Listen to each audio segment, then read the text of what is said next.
नमस्कार दोस्तों, national academy SR में आपका स्वागत है। यूपी पुलिस सिपाही भर्ती 2023 के लिए जंग जारी है। आज जो है कि हिंदी का क्लास है। हिंदी में हम लोग शब्द भेद का टॉपिक समाप्त कर चुके हैं। अब इसमें कुछ क्वेश्चन कराना बाकी है, जिसको हम लोग आज क्वेश्चन करेंगे। इसको देखना है कि हिंदी में जो है कि कुछ क्वेश्चन कराने हैं, ठीक है। तो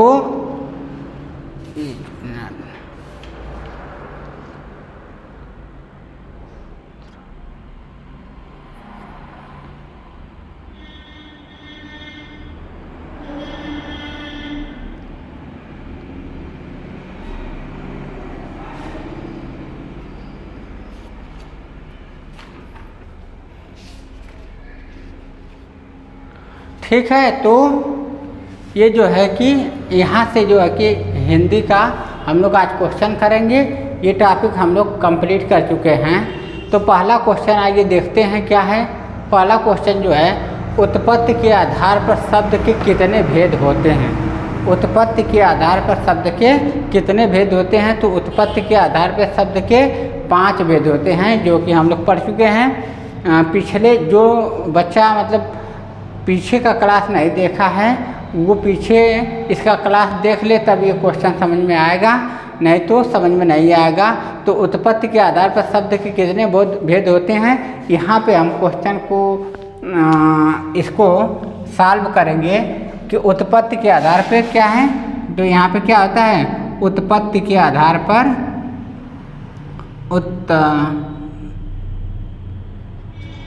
उत्पत्ति के आधार पर उत्पत्ति के आधार पर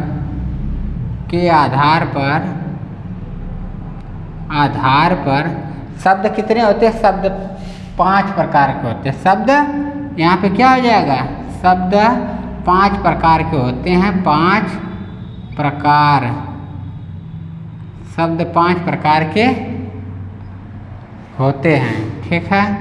शब्द 5 प्रकार के होते हैं। कौन कौन से शब्द होते हैं 5 प्रकार के। तो पहला जो होता है तत्सम तद्भव, क्या होता है, पहला क्या होता है, तत्सम होता है, तत्सम। दूसरा जो है तद्भव होता है, तद्भव होता है, तत्सम तद्भव। और तीसरा क्या होता है, देशज होता है, तीसरा देशज होता है। चौथा जो होता है विदेशज होता है, चौथा विदेशज होता है। और 5वां जो होता है ये होता है संकर, संकर शब्द। तो उत्पत्ति के आधार पर, उत्पत्ति या स्रोत के आधार पर भी इसको कहा जाता है।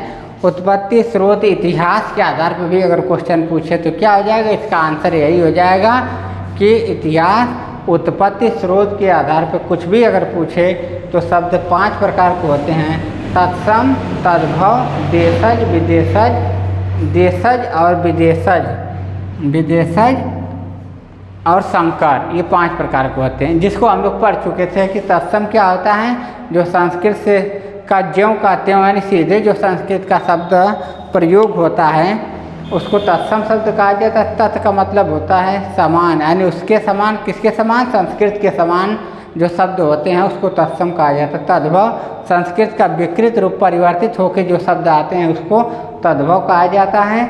देशज क्या होता है, देश प्लस ज, देश प्लस ज हम लोग पढ़े थे कि देश प्लस ज, जिसमें ज का मतलब क्या होता है, क्या होता है, जन्म लेना। जिसका जन्म देश में, अपने देश में ही हुआ है उसे देशज शब्द कहा जाता है।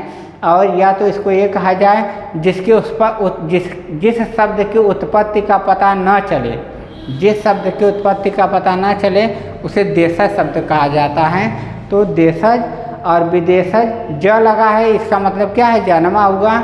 विदेश प्लस ज, विदेश में जन्मा हुआ, यानी कि विदेशज शब्द कहलाता है। तो और ये संकर, विदेशज में क्या हो जाएगा, विदेशज में जैसे हो जाएगा कि मजिस्ट्रेट है, रेल है, मजिस्ट्रेट है, रेल है, और मार्कर है, ठीक है। तो इस तरह के जो इंग्लिश शब्द होते हैं, ऑफिस है, कैप्टन है, ये सब जो है कि विदेशज शब्द होते हैं। और भी होते हैं कुछ अरबी शब्द होते हैं विदेशज होते हैं, जैसे अजीब है, अजब है, अदालत है, ये सब विदेशज शब्द हैं। देशज में मतलब कौन से शब्द होते हैं, जो देश में जन्मा हुआ, जैसे कि लोटा है, पगड़ी है, पेट है, ये सब क्या है, ये देशज शब्द होते हैं। संकर, संकर का मतलब जिस शब्द में दो शब्द मिलते हैं उसको संकर शब्द कहा जाता है। यानी दो शब्द मिलके जिस शब्द का निर्माण करते हैं उसे संकर शब्द कहा जाता है। जैसे रेल, गाड़ी, तो रेल में जो है कि रेल इंग्लिश शब्द, अंग्रेजी शब्द है, और गाड़ी क्या है, गाड़ी जो है कि हिंदी शब्द है। दोनों जब मिल जाते हैं तो रेलगाड़ी बन जाता है, तो रेलगाड़ी जो है संकर शब्द हो जाएगा। पान, पानदान, पान में जो है कि पान जो है कि हिंदी शब्द है, और दान जो है कि ये फारसी शब्द है, तो उसमें दो शब्द मिल जाते हैं, पानदान बनता है, इसलिए पानदान में भी दो शब्द होता है, तो वहाँ पे क्या हो जाएगा, वहाँ पे संकर शब्द हो जाएगा। इसी तरह से छायादार भी संकर शब्द होते हैं, तो जिसमें दो शब्द जुड़े होते हैं वो संकर शब्द कहलाते हैं। तो पहले क्वेश्चन का आंसर यही होगा कि उत्पत्ति के आधार पर शब्द के कितने भेद होते हैं, तो उत्पत्ति के आधार पर शब्द के 5 भेद होते हैं, तत्सम, तद्भव, देशज, विदेशज और संकर शब्द। अब क्वेश्चन नंबर 2 देखिएगा, इसमें क्या कह रहा है, इसमें कह रहा है कि संस्कृत के ऐसे शब्द जिसे हम ज्यों का त्यों प्रयोग में लाते हैं क्या कहलाते हैं। तो संस्कृत के ऐसे शब्द जिसको प्रयोग में ज्यों का त्यों लाते हैं इसको संस्कृत शब्द कहा जाता है। यानी कि हम लोग पढ़े हैं क्लास में कि संस्कृत ऐसे शब्द जिसका प्रयोग ज्यों का त्यों किया जाता है, यानी सीधे संस्कृत के शब्द जो होते हैं वो क्या होते हैं, तत्सम शब्द कहलाते हैं। तो इसका आंसर क्या हो जाएगा, इसका आंसर हो जाएगा जिस शब्द का प्रयोग सीधे ज्यों का त्यों होता है, संस्कृत के ऐसे शब्द जिसका सीधे प्रयोग किया जाता है उसको तत्सम शब्द कहा जाता है, तत्सम कहते हैं। तो इसका आंसर क्या हो जाएगा, तत्सम हो जाएगा। तत्सम का मतलब क्या होता है, तत्, ये दो शब्द से मिल के बना है, तत् प्लस सम। तत् प्लस सम का मतलब होता है, दो शब्द तत् प्लस सम से मिल के बना है। तत् का मतलब ये होता है उसके, तत् का मतलब क्या होता है, उसके। सम का मतलब होता है समान, उसके समान, यानी संस्कृत के समान। किसके समान, संस्कृत के समान, संस्कृत के समान हो जाएगा। उसके समान का मतलब संस्कृत के समान। तो यहाँ पे क्या हो जाएगा, तत्सम शब्द हो जाएगा जिसका प्रयोग सीधे ज्यों का त्यों होता है। तो इसका आंसर क्या हो जाएगा, तत्सम हो जाएगा। अब क्वेश्चन नंबर 3 देखिएगा, रूढ़ शब्द कौन सा होता है। रूढ़ शब्द के बारे में हम लोग पढ़े थे कि रूढ़ शब्द क्या होता है। तो ऐसे शब्द जिसका सार्थक खंड न किया जाए उसे रूढ़ शब्द कहा जाता है। ऐसे शब्द जिसका सार्थक खंड नहीं किया जा सकता है उसे रूढ़ शब्द कहते हैं। जैसे रूढ़ शब्द, रूढ़ शब्द क्या होता है, जिसका सार्थक खंड न किया जाए, जिसका सार्थक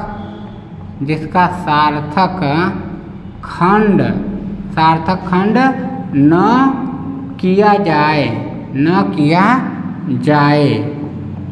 ऐसे शब्द जिसका सार्थक खंड न किया जाए रूढ़ शब्द कहलाता है। तो ये क्या हो जाएगा, यहाँ पे रूढ़ शब्द हो जाएगा जिसका सार्थक खंड न किया जाए उसको रूढ़। जैसे हम पढ़े थे क्या होता है, चावल, चावल क्या है, चावल रूढ़ शब्द है। तो रूढ़ शब्द क्या है, अगर चावल का हम खंड करेंगे तो एक तो खंड बनेगा चाव और प्लस ल, तो न तो चाव का कुछ अर्थ निकल रहा है और न ल का अर्थ निकल रहा है, यानी कि चावल क्या हो जाएगा, रूढ़ शब्द। इसका एक और अगर खंड करेंगे तो क्या हो सकता है, चा प्लस वल हो जाएगा और इसका भी अर्थ नहीं निकलेगा। तो यानी क्या है, ये रूढ़ शब्द। ऐसे शब्द जिसके कोई सार्थक खंड ना निकलते हों उसे क्या कहा जाता है, रूढ़ शब्द कहा जाता है। तो इसको ध्यान रखिएगा कि रूढ़ शब्द के सार्थक खंड नहीं किया जा सकता है। इसको आप नोट कर लीजिए, रूढ़ शब्द। तो इस तरह से इस क्वेश्चन का जो आंसर हो जाएगा इस क्वेश्चन का आंसर हो जाएगा ऋण शब्द ऐसे शब्द जिनका सार्थक खंड न किया जा सके ऋण शब्द कहलाता है। ठीक है, तो इसको नोट कर लीजिएगा। अब ये आगे चौथा क्वेश्चन देखिएगा। चौथा क्वेश्चन क्या है? चौथा क्वेश्चन आप देखिएगा। चौथा तो हो गया, पांचवा क्वेश्चन देखिएगा। पांचवा क्वेश्चन, परीक्षा शब्द किस वर्ग का है? देखिए छ दिया है। परीक्षा शब्द किस वर्ग का शब्द है? यानी वर्ग का मतलब ये तत्सम है या तद्भव है या देशज या विदेशज, इसकी बात कर रहा है। तो परीक्षा शब्द किस वर्ग का है? ये परीक्षा शब्द जो है कि तत्सम शब्द के अंतर्गत आएगा। इसको तत्सम कहा जाएगा। क्यों? क्योंकि इसकी ये देख लीजिए, जिसमें छ तत्सम क्या होता है? छात्र और ज्ञा है और जो है कि री है और जो है इन सब अक्षर का प्रयोग जहाँ होता है वहाँ तत्सम होता है। जैसे मूर्धन्य स का जहाँ प्रयोग होता है वहाँ तत्सम होता है। ये छ दिखाई दे, कच्छा वाला छ, तो तत्सम होता है। त्र का प्रयोग हुआ है तो समझ लीजिए कि वहाँ तत्सम होता है। और मूर्धन्य स का प्रयोग हुआ है तो वहाँ पे तत्सम शब्द होता है। री का प्रयोग हुआ वहाँ तत्सम होता है, तो उसको ध्यान रखना है। तो परीक्षा किस वर्ग का शब्द है? तो परीक्षा में क्या होता है? तत्सम शब्द होता है। इसको ध्यान रखिएगा। क्वेश्चन नंबर 6 देखिएगा। मजिस्ट्रेट कह रहा, मजिस्ट्रेट शब्द किस वर्ग का शब्द है? तो मजिस्ट्रेट किस वर्ग का शब्द है? मजिस्ट्रेट जो है कि ये अंग्रेजी वर्ड हो जा रहा है, तो वर्ग का मतलब हो ये तत्सम है, तद्भव है, देशज है, विदेशज, यानी इनमें से छांटना है कि यह किस वर्ग के अंतर्गत आता है। तो मजिस्ट्रेट में कौन सा हो जाएगा? ये विदेशज शब्द हो जाएगा। विदेशज किसको कहते हैं? ऐसे शब्द जिसका जन्म विदेश में हुआ है विदेशज शब्द कहलाते हैं। तो मजिस्ट्रेट में क्या हो जाएगा? विदेशज। यहाँ पे लिख सकते हैं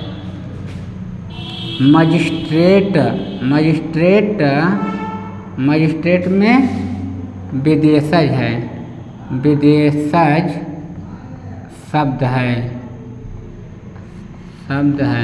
मजिस्ट्रेट में क्या है? विदेशज शब्द है। क्यों? कैसे हो जाएगा विदेशज? अब देखिए इसमें विदेशज का मतलब क्या होता है? विदेशज का मतलब होता है विदेश, दो शब्द से मिलकर बनना, विदेश प्लस ज, यानी विदेश प्लस ज का मतलब होता है विदेश में जन्मा हुआ। विदेश में जन्मा हुआ क्या कहलाता है? विदेशज शब्द कहलाता है। विदेश ज का मतलब होता है जन्मा हुआ, यानी जिस शब्द की उत्पत्ति क्या है? विदेश में हुई है, उसे विदेशज शब्द कहते हैं। तो इसका आंसर क्या हो जाएगा? इसका आंसर जो हो जाएगा वो हो जाएगा, इसका आंसर हो जाएगा मजिस्ट्रेट में विदेशज शब्द हो जाएगा। तो इस तरह से 6 क्वेश्चन हो गए। 7वां क्वेश्चन देखिएगा। अग्नि, प्रार्थना, खेत, लोटा में कौन सा देशज शब्द है? देशज शब्द हम पढ़ लिए हैं कि देशज किसको कहते हैं? ऐसे शब्द जिसकी उत्पत्ति का पता न चले देशज शब्द कहलाता है। या ऐसे शब्द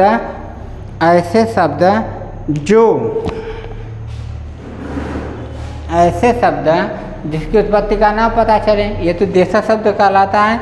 या ऐसे शब्द जिसका जन्म देश में हुआ है, देश प्लस ज, देशज शब्द क्या होता है? तो अग्नि क्या हो जाएगा? अग्नि में तो हो जाएगा अग्नि, प्रार्थना,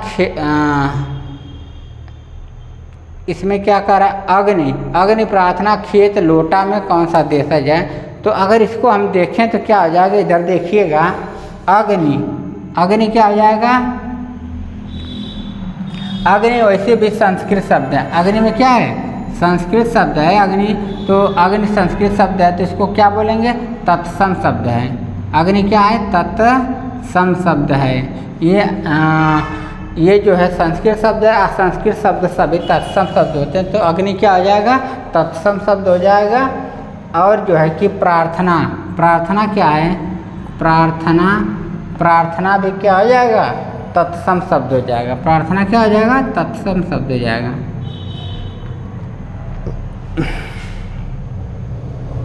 इसके बाद खेत जो है, खेत में क्या होता है? ये तद्भव हो जाएगा। तद्भव, खेत क्या है? तद्भव हो जाएगा। यहाँ पे लोटा शब्द जो है ये देशज हो जाएगा। लोटा क्या होगा, लोटा शब्द जो है ये देशज हो जाएगा। लोटा में कौन सा शब्द है, देशज है, तो इसको ध्यान रखिएगा। इसका आंसर क्या हो जाएगा, इसमें पूछा है कि किसी में देशज है तो 7वां का आंसर हो जाएगा लोटा। लोटा क्या हो जाएगा, देशज शब्द हो जाएगा लोटा। 8वां क्वेश्चन देखिएगा क्या कह रहा है कि स्वतंत्र सत्ता धारण न करने वाले शब्द क्या कहलाते हैं। यानी कौन सा शब्द जो है कि स्वतंत्र नहीं होता है। स्वतंत्र का मतलब अगर स्वतंत्र नहीं होगा तो यौगिक हो जाएगा, यानी किसी के साथ मिल के बना हो उसी को स्वतंत्र नहीं कहा जाएगा। ठीक है, तो स्वतंत्र नहीं का मतलब क्या है, ऐसे शब्द क्या कर रहा है, स्वतंत्र सत्ता धारण न करने वाले शब्द क्या कहलाते हैं, तो इस तरह के शब्द क्या हो जाएंगे, यौगिक शब्द कहलाते हैं। इसको देखिएगा इधर, स्वतंत्र सत्ता न धारण करने वाला, स्वतंत्र सत्ता न धारण करने वाला शब्द क्या होते हैं, यौगिक शब्द कहे जाते हैं। इसका आंसर क्या हो जाएगा, यौगिक हो जाएगा, यौगिक हो जाएगा। अयौगिक क्या होता है, दो या दो से अधिक शब्दों से मिलके जो जिस शब्द का निर्माण होता है उसे यौगिक कहते हैं। ठीक है ना, दो या दो से अधिक अक्षरों से मिलके बने हुए शब्द को यौगिक शब्द कहते हैं। जो दो या दो से अधिक शब्द से भी मिलते हैं उनको यौगिक शब्द कहा जाता है। जैसे क्या है, विद्यालय, यहाँ देखिएगा विद्यालय, विद्यालय में क्या होता है, विद्या एक तो शब्द हो जाएगा विद्या और दूसरा शब्द क्या हो जाएगा, आलय। विद्या प्लस आलय मिलकर विद्यालय बनता है, तो यहाँ पे क्या हो जाएगा, विद्यालय यौगिक शब्द हो जाएगा। और क्या हो जाएगा, राजपुत्र, राजपुत्र, राजपुत्र में भी क्या हो जाएगा, राजा का पुत्र, यहाँ समास प्रत्यय ये सब मिलके बनते हैं। राजा का पुत्र, तो राजपुत्र यहाँ इसमें भी क्या हो जाएगा, यौगिक शब्द हो जाएगा। तो इसका आंसर स्वतंत्र सत्ता धारण न करने वाला शब्द क्या कहलाता है, यौगिक शब्द कहलाते हैं। स्वतंत्र सत्ता धारण न करने वाला शब्द क्या कहलाता है, यौगिक शब्द कहलाता है। इसको ध्यान रखिएगा। क्वेश्चन नंबर 8 हो गया। 9वां क्वेश्चन देखिए, लेखक विद्यालय पुस्तक योगी में कौन सा यौगिक है। कह रहा कि लेखक विद्यालय, विद्यालय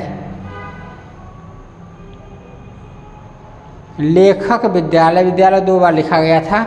लेखक विद्यालय पुस्तक और योगी में कौन सा यौगिक शब्द है, तो इसमें यौगिक शब्द क्या हो जाएगा, इसमें विद्यालय अभी हम लोग देखे हैं, विद्यालय क्या हो जाएगा, यौगिक शब्द। इसमें पूछा है लेखक और विद्यालय पुस्तक योगी में क्या हो जाएगा, विद्यालय में जो है कि विद्यालय का अगर विच्छेद कर रहे थे विद्या प्लस आलय बन रहा है, और राजपुत्र राजा का पुत्र, तो यहाँ पर आंसर क्या हो जाएगा, विद्यालय हो जाएगा। कि विद्यालय में क्या है, यौगिक शब्द हैं। ठीक है, ये 2 शब्दों से मिलकर बना है, इसको ध्यान रखिएगा।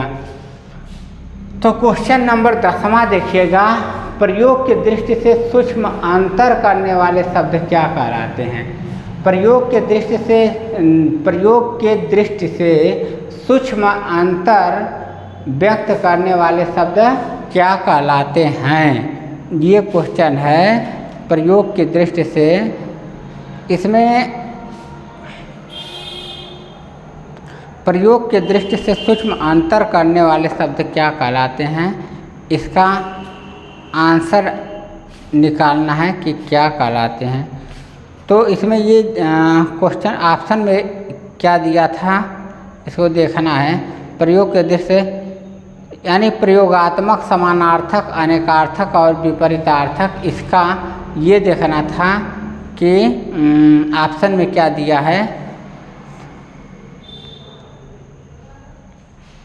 प्रयोग के दृष्टि से प्रयोग के दृष्टि से सूक्ष्म अंतर करने वाले शब्द क्या कहलाते हैं, तो यहाँ पे जो हो जाएगा इसका आंसर में क्या होगा, समानार्थक शब्द हो जाएगा।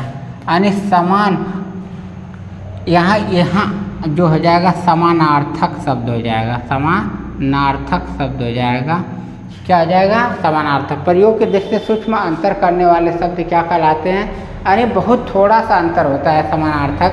अर्थ तो समानार्थक को पर्यायवाची भी कहा जाता है। समानार्थक को क्या कहते हैं? पर्यायवाची शब्द कहा जाता है, पर्यायवाची शब्द कहा जाता है। इसको ध्यान रखिएगा, यानी कि पर्यायवाची। सबका समानार्थक का मतलब क्या होता है? ऐसे शब्द जिसके अर्थ समान निकलें उसे समानार्थक या पर्यायवाची शब्द कहते हैं। जैसे सूर्य है तो सूर्य का पर्यायवाची क्या हो जाएगा? रवि हो जाएगा, रवि हो जाएगा, भानु हो जाएगा, भानु हो जाएगा, और भास्कर हो जाएगा, भास्कर हो जाएगा, आदित्य हो जाएगा, आदित्य हो जाएगा। ये सब का मतलब सूर्य होता है। रवि, भानु, भास्कर, आदित्य। कमल का क्या होता है? अंबुज, पंकज, तोयज, नीरज, ये कमल के पर्यायवाची होते हैं। तो समानार्थक शब्द क्या होते हैं?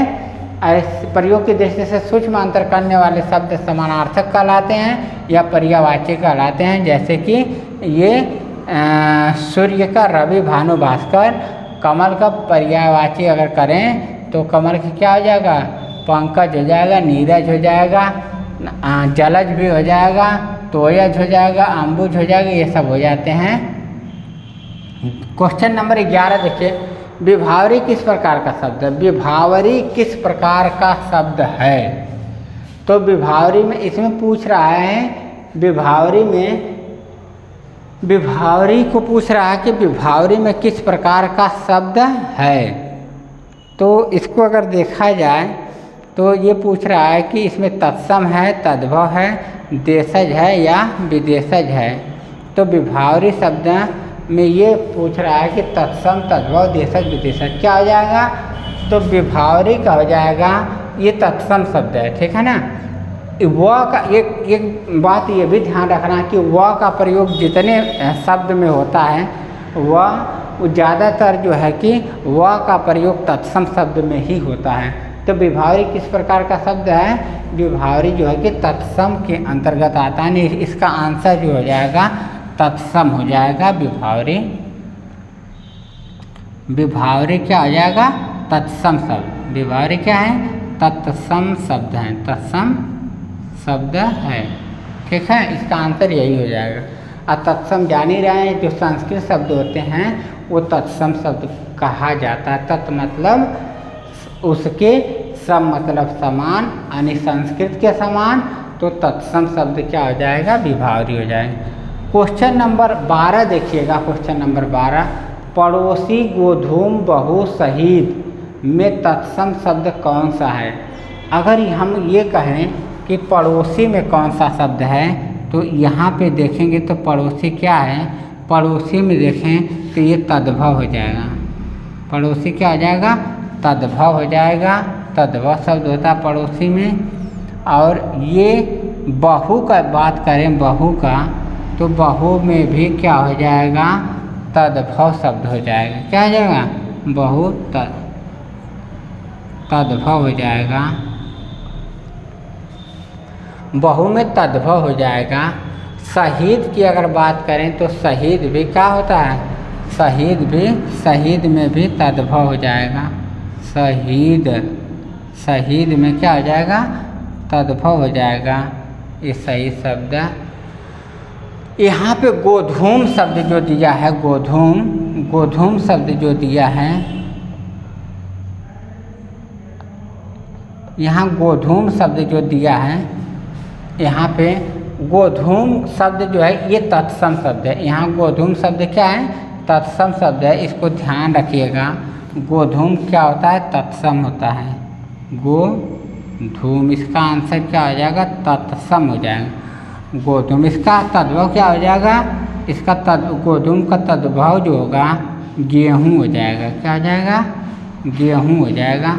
गोधूम का तद्भव गेहूँ हो जाएगा। तो इसका आंसर क्या हो जाएगा?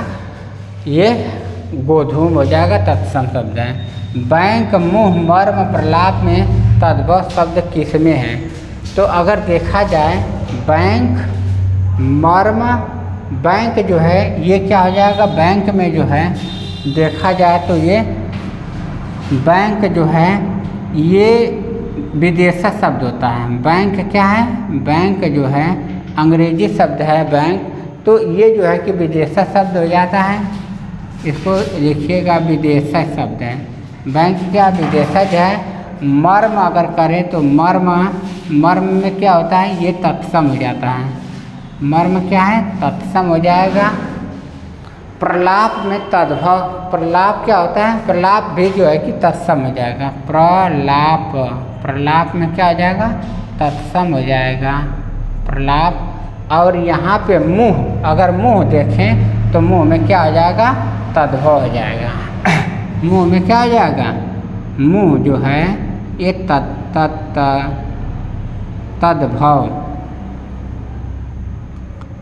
मुँह में क्या हो जाएगा, तद्भव शब्द हो जाएगा। इसको ध्यान रखिएगा।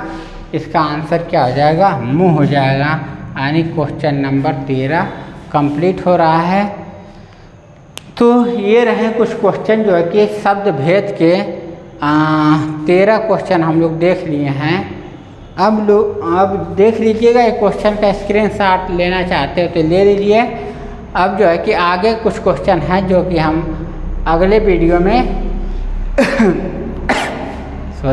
अगले वीडियो में हम आगे के कुछ क्वेश्चन करवाएंगे।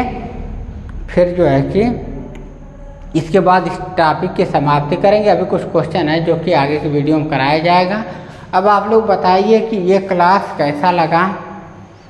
अच्छा लगा तो लाइक करिए, सब्सक्राइब करिए और शेयर करिए ताकि लोगों के पास ये वीडियो जाए। हाँ, तो आप लोग जो है कि हम जो है कि इसको धीरे धीरे एक एक टॉपिक जो है कि पढ़ाते जा रहे हैं और यूपी पुलिस का जो है कि पूरा सिलेबस जो है कि पढ़ाया जाएगा। अभी जो है कि कुछ वैकेंसी अधीनस्थ चयन बोर्ड की भी आ रही हैं, पेट की वैकेंसी आ रही है। तो आप लोग जो है, हम जो जीएस के जो क्लास लेते हैं उसका यूपी पुलिस वाला और यूपी जो पेट का एग्ज़ाम होगा तो उसमें जीएस मैच करेगा। इसलिए जो है कि आप इसको पढ़ते रहिए जो जीएस का है। अब आप जो है कि क्लास मिस मत करिए, इसमें जो है कि नुकसान होगा क्योंकि वैकेंसी आ जाएगी तो फिर इसके बाद जो है कि टाइम नहीं मिल पाएगा। तो ठीक है, धन्यवाद।